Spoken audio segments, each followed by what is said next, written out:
कैसे हैं आप सभी। आई होप कि आप सभी बहुत अच्छे होंगे, स्वस्थ होंगे और मस्त होंगे।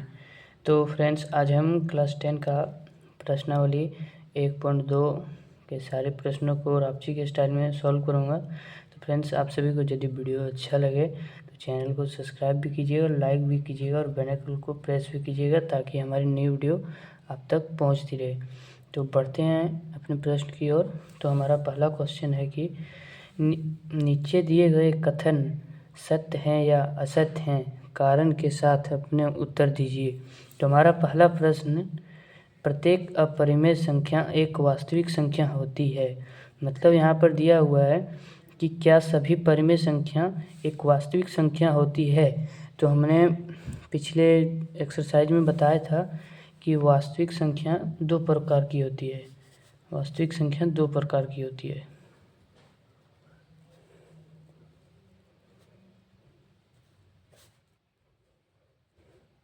एक होता है परिमेय और दूसरा होता है अपरिमेय।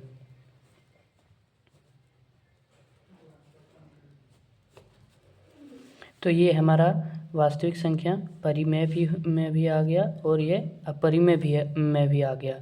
तो ये यदि ये हमारा अपरिमेय संख्या में वास्तविक संख्या रहेगा तो ये हमारा वास्तविक संख्या होगी, और यदि परिमेय संख्या में भी वास्तविक संख्या होगी तो परिमेय संख्या होगी। ये हमारा एग्जाम में भी पूछ सकता है ऑब्जेक्टिव के अनुसार में। तो ये हमारा सत्य हो गया, आंसर सत्य है।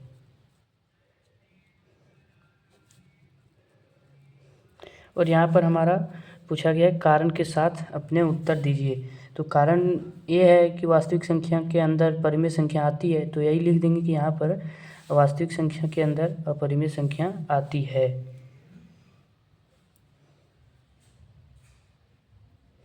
वास्तविक संख्या के अंदर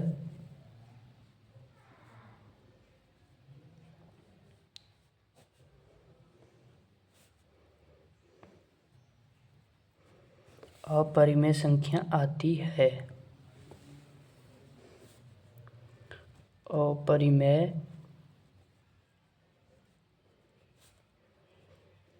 संख्या आती है। हो गया। अब दूसरा क्वेश्चन है हमारा, संख्या रेखा का प्रत्येक बिंदु √m के रूप का होता है जहाँ m एक प्राकृतिक संख्या है।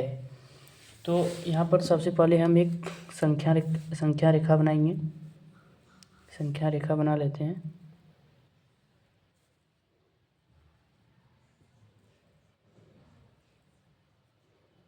इस पर संख्या को भी दर्शा देते हैं। तो ये हमारा बीच में 0 हो जाएगा, इधर 1 होगा, 2 होगा, इधर 3 होगा, और इधर की जो संख्या होगी वो ऋणात्मक होगी, जो माइनस में होगी।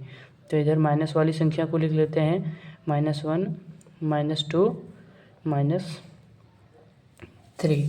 तो यहाँ पर दिया गया है कि संख्या रेखा का प्रत्येक बिंदु √9 के रूप का होता है जहाँ m एक प्राकृतिक संख्या है। तो यहाँ पर बताया गया है कि क्या ये संख्या रेखा पर जो भी इतनी सही संख्या दर्शाया गया है वो √m के रूप में प्राकृतिक संख्या है या नहीं है। तो मैं एक उदाहरण के तौर पर ले लेता हूँ, √अंडर मतलब 3 को ले लेता हूँ रूट के अंदर में। तो इसको √3 के अंदर ये हो गया परिमेय संख्या। √2 को लेंगे तो ये हो गया हमारा वास्तविक संख्या भी कह सकते हैं, इसको भी √2 को वास्तविक संख्या भी कह सकते हैं। तो ये हमारा हो गया वास्तविक संख्या। और वास्तविक संख्या अगर यदि हम -1 को लेते हैं, तो ये हमारा हो गया अनुभाविक संख्या। ये हमारा अनुभाविक संख्या हो गया, जिसे हम मतलब सोच सकते हैं, बस यही है हमारा। तो ये हो गया अलग सी संख्या हुआ, अनुभाविक हो गया, तो इसीलिए हमारा -1 नहीं होगा। तो यहाँ पर हमारा हो जाएगा असत्य हमारा ये हो जाएगा आंसर। ये हमारा संख्या रेखा पर √9 के रूप में ये हमारा सभी संख्या नहीं दर्शाया जा सकता है, तो हो गया असत्य। इसका हम कारण इस तरह से लिख देंगे कि संख्या रेखा पर प्रत्येक बिंदु वर्गमूल m के रूप का नहीं होता है, क्योंकि मैंने दिखाई दिया कि यहाँ पर -1 जो है वो आकस्मिक संख्या हो गया, इसकी काल्पनिक संख्या हो गया, इसकी हम कल्पना नहीं कर सकते हैं। तो ये हमारा हो गया, यहाँ पर काल्पनिक संख्या लिख देते हैं, काल्पनिक संख्या। आप लोग समझ गए होंगे कि -1 क्यों हुआ यहाँ पर, काल्पनिक संख्या के लिए। और -2√2 हमारा ये हो गया क्योंकि ये वास्तविक संख्या है, समझे। तो यहाँ पर असत्य होगा, कारण भी लिख देते हैं। कारण हो जाएगा हमारा संख्या रेखा पर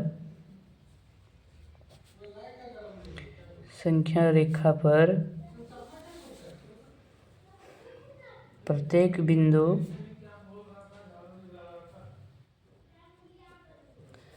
वर्गमूल m के रूप का नहीं होता है, वर्गमूल m के रूप का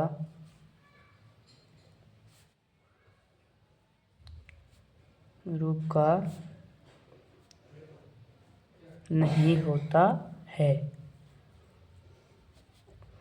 तो आप पहला और दूसरा क्वेश्चन समझ गए। अब हम चलते हैं तीसरी संख्या की ओर। तो तीसरी संख्या हमारा क्या है, प्रत्येक वास्तविक संख्या एक अपरिमेय संख्या होती है। यहाँ पर दिया गया है प्रत्येक वास्तविक संख्या एक अपरिमेय संख्या होती है, मतलब सभी वास्तविक संख्या क्या अपरिमेय संख्या हो सकती है। तो हमारा वास्तविक संख्या में क्या क्या आ जाएगा, वास्तविक संख्या में तो हमारा सभी संख्या आ सकता है, जैसे कि हमारा हो गया -1 हो गया, -2 हो गया, कुछ भी ले सकते हैं, 1 ले सकते हैं, 2 ले सकते हैं, √2 ले सकते हैं, √3 ले सकते हैं, 1 ले सकते हैं, 2 ले सकते हैं। तो ये हमारा हो गया। तो इसमें 1 ये जो हो गया -1√2 जो हुआ ये हो गया हमारा परिमेय संख्या, समझे। तो इसमें से इतना ये जो हो गया हमारा ये अपरिमेय संख्या हो गया। इसके तौर पर हम कुछ भी ले सकते हैं, 2 को भी ले सकते हैं, 3 को भी ले सकते हैं। तो प्रत्येक वास्तविक संख्या एक अपरिमेय संख्या नहीं होगी, क्योंकि इसमें से परिमेय संख्या भी आ जाती है, जैसे कि हमारा यहाँ पर 1 और 2 हुआ, ये हमारा परिमेय संख्या हो गया। जैसे भी ले सकते हैं √4 का 2 हो जाएगा, तो ये हमारा परिमेय संख्या हो गया। जो मतलब पूरी कट जाए वो हमारा परिमेय संख्या हो गया।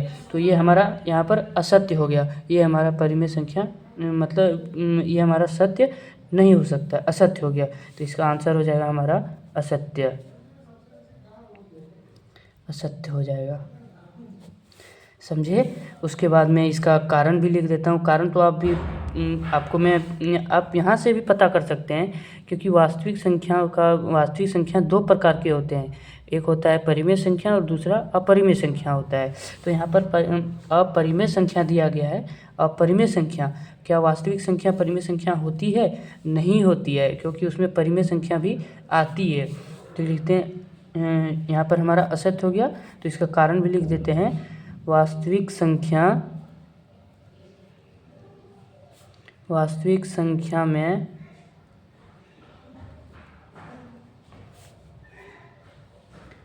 परिमेय संख्या भी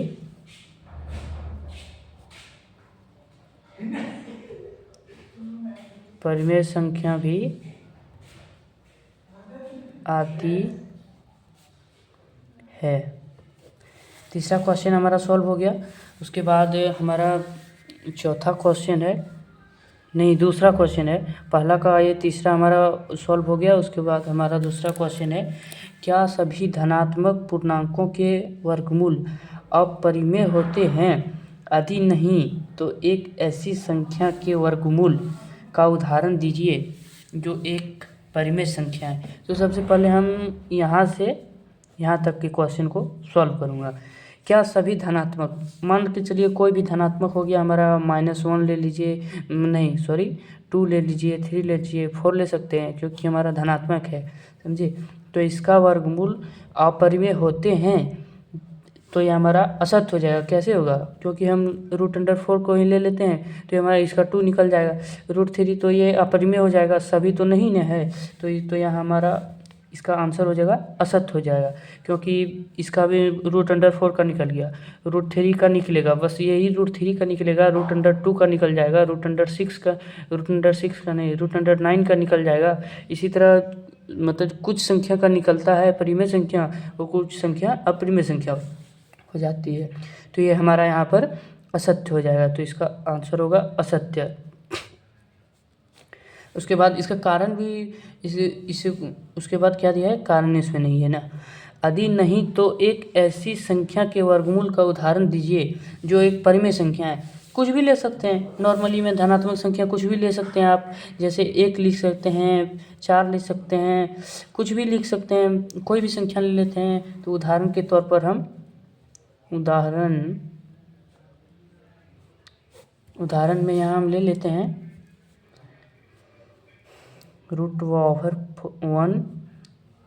का तो नॉर्मली तो 1 ही होगा, तो इसका √1 का तो 1 ही होगा। उसके बाद कुछ भी ले सकते हैं, √4 ले सकते हैं, √9 ले सकते हैं, कुछ भी ले सकते हैं। तो एक ले लेते हैं √4, इसका तो 2 होगा, √9 मैं 3 ले लिया हूँ, 9 सॉरी, इसका 3 हो जाएगा। तो ये मैंने उदाहरण भी दे दिया। तो ये हमारा दूसरा क्वेश्चन आपको समझ में आया होगा। यदि नहीं समझ में आया तो कमेंट कीजिएगा, उसमें मैं पूरी सॉल्व करने की कोशिश करूँगा। तो बढ़ते हैं अगले क्वेश्चन की ओर, क्वेश्चन नंबर 3।